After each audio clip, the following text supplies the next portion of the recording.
theory of evolution states that in every population there is a variation. When conditions change, those best suited to the environment will survive and reproduce, carrying on these characteristics to their offspring. Over time, these characteristics will become more common in the population. Eventually, the new addition of characteristics to the species could become so different that they could be regarded as a separate species. But have you ever wondered who came up with this theory and their evidence for it? Lamarck came to the conclusion that living things evolved by the inheritance of acquired characteristics. In the perspective of the giraffes, they acquired their long necks from their short-necked ancestors. He believed that in constantly striving to reach leaves high in the trees which were out of reach of smaller animals, they stretched their necks.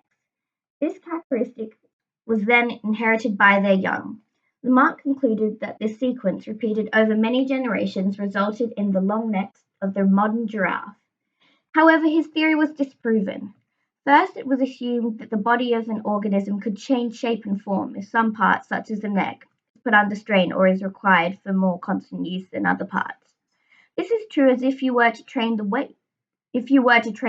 weights for a long period of time, you would develop muscles.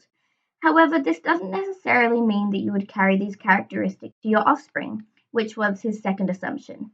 For example, if a skinny man was to develop a muscular body, this would not necessarily mean that they would have bigger children.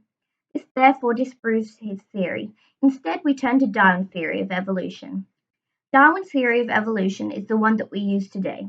Darwin's theory involves giraffes as well. Specifically, he believes that in giraffe population there is a variation, most likely the neck being distinctly longer than the others.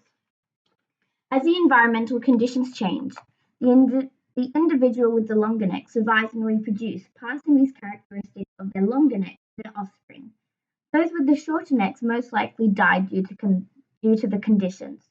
Over many generations, the long-necked giraffe species became more common, forming the species that we know today.